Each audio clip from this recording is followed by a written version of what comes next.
So today I'm going to cover one important topic from service-oriented architecture is the service design guidelines.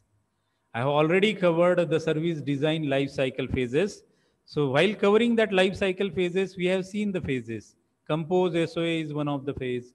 Then designing entity-centric business process, a business service is one of the phase.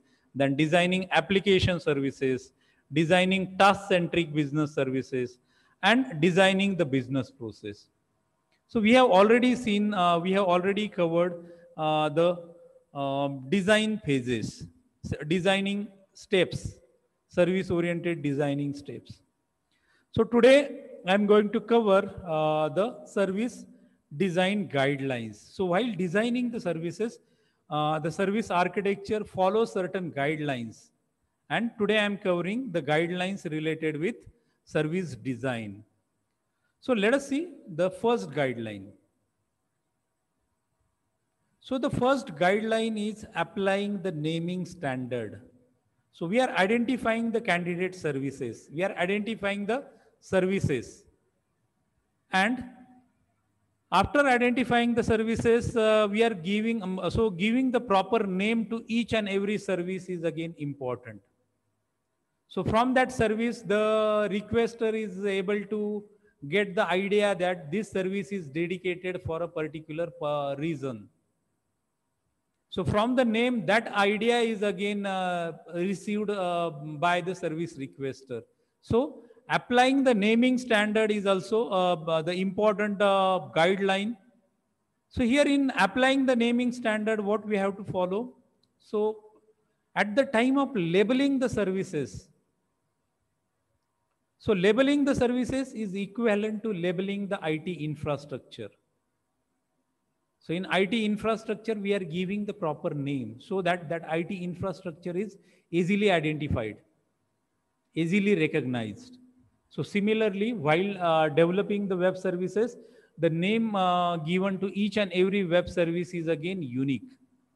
And from the name, the user requester is able to get the idea that this service is dedicated for a particular purpose. So in naming standard, the service endpoint name.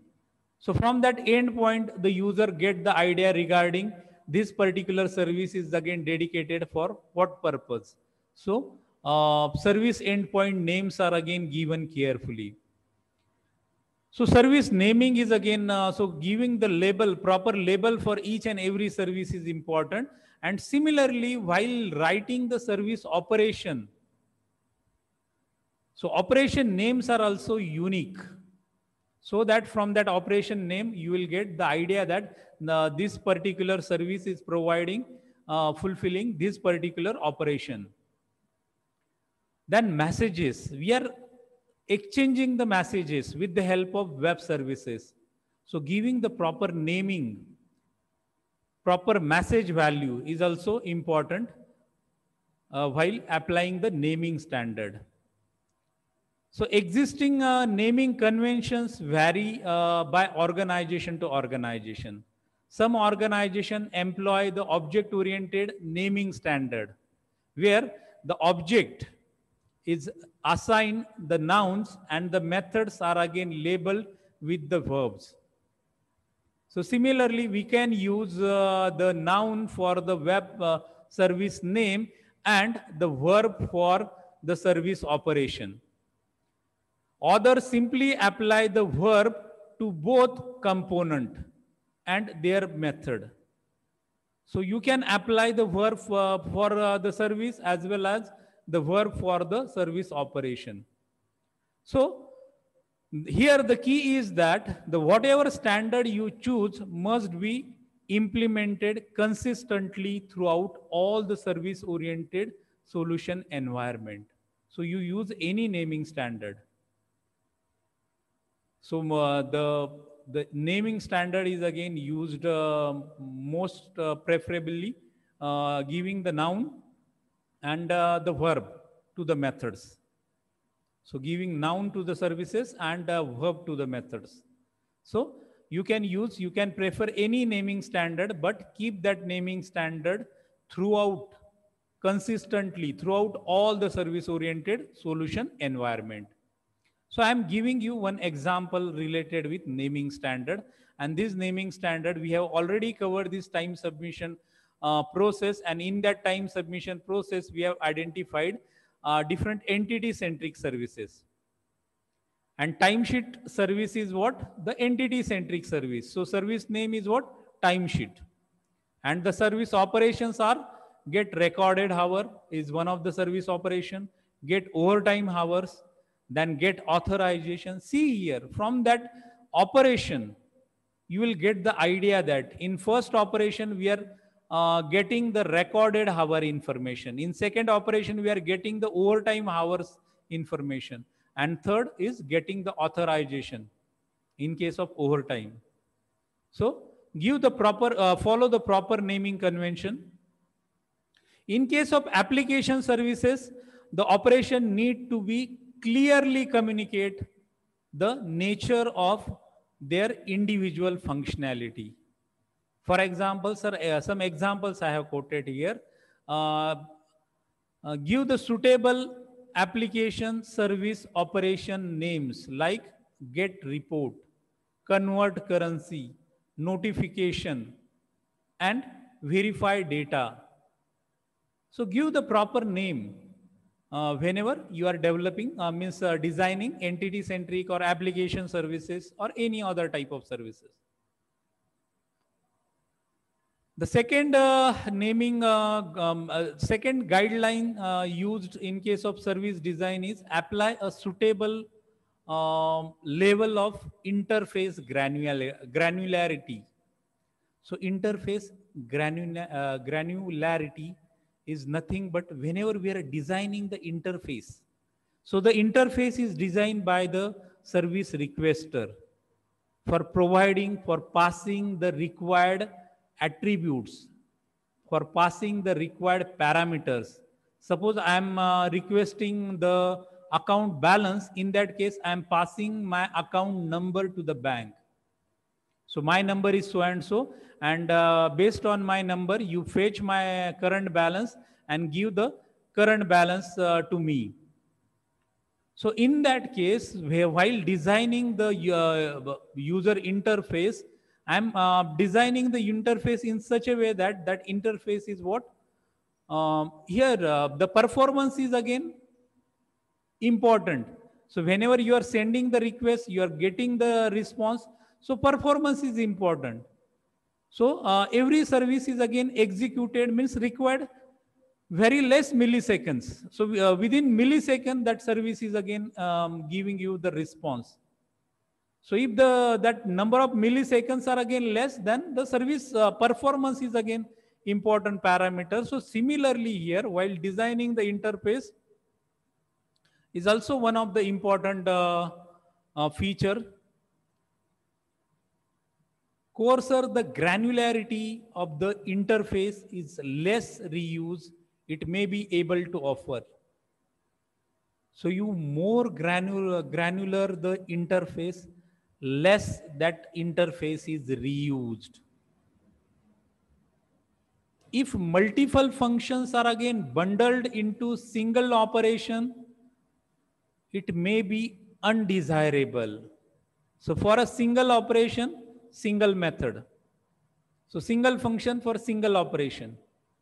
But if multiple functions are bundled into single operation, it may be undesirable for requester who only require the use of those functions. In case of basic operation, I just want the addition of two numbers.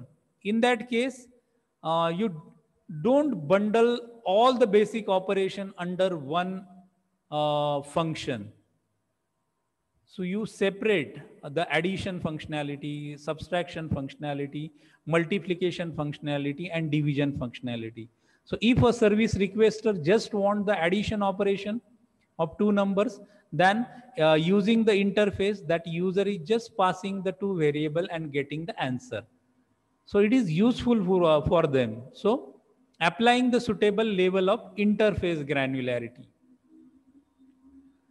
Then design the service operation to be inherently extensible.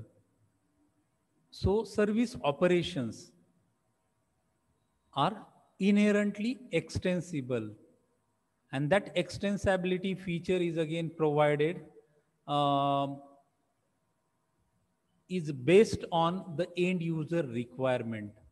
Suppose the end user suggests you the changes in the operations. In that case, the design service operation to be inherently extensible. So regardless how well services are designed, when first deployed, they can never be fully prepared for what the further hold. Again, we don't know that. Some type of business process changes. So the business process change, so that change result in the need for the scope for the entities to be broadened. So as a result, corresponding business service may need to be extended. So based on the business process changes. So as the business process changes, you change your business service operation. So changing the service operation means what? That service provide you extensibility. So that service fulfills the extensible principle. So service operations to be inherently extensible is one of the guideline.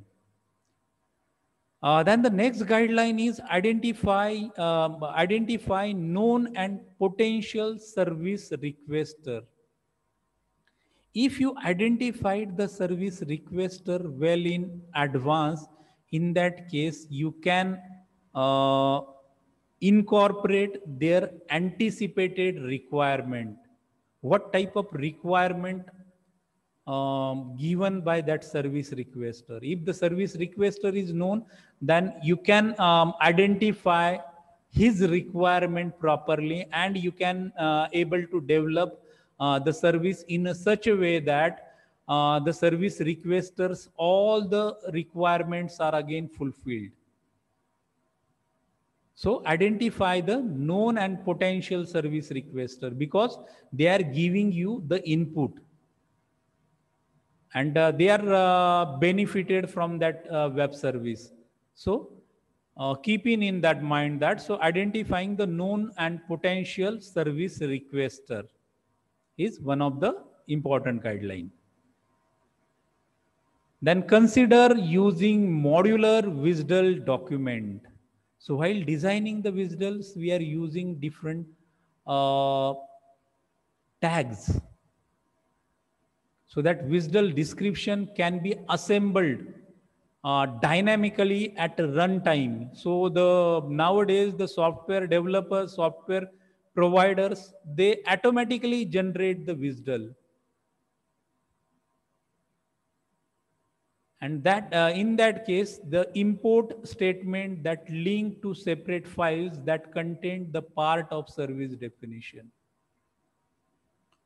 This allows you to define the modules for types, operations, binding. These are what?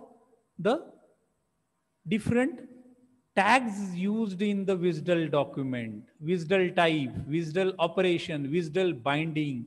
So to better understanding this particular WSDL guideline, I am giving you the WSDL tags used in case of one of the web service I have used, and that web service is calculator web service. So calculator service add operation, and we are covering what? The modular WSDL document. So the WSDL document includes WSDL definition. So WSDL definition start, WSDL definition ends. Then WSDL types, then WSDL message, input message, add request. The output message, add response. WSDL port type, cal service. WSDL binding, cal service, SOAP binding in case of SOAP based services.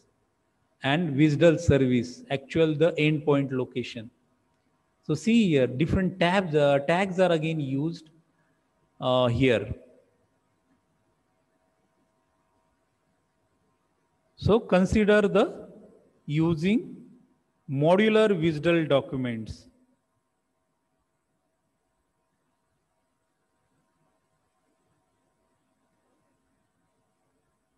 So document the services with metadata. So services are again documented with the help of metadata. Metadata means, you see here, every service is based on the request and response.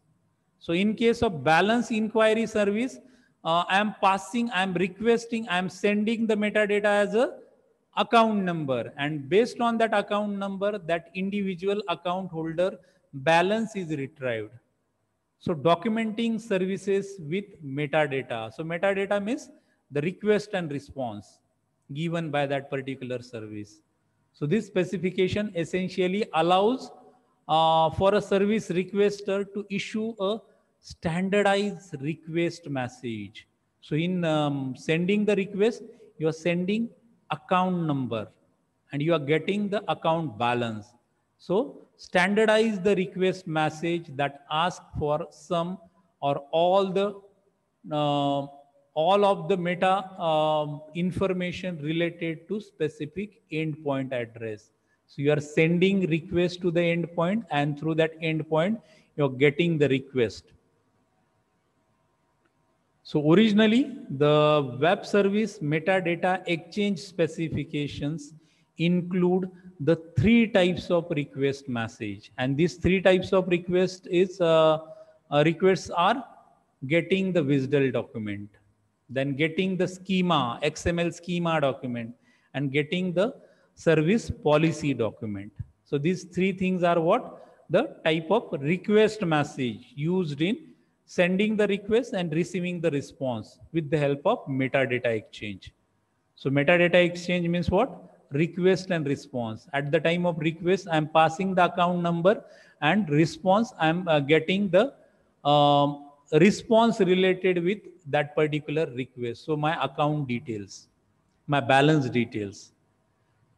So these are the some of the guidelines important guidelines used in service-oriented designing. So service design guidelines. So today I am just covering this service design guidelines. In my next lecture, I am covering the WSDL tags. So today I am just covering this service design guidelines.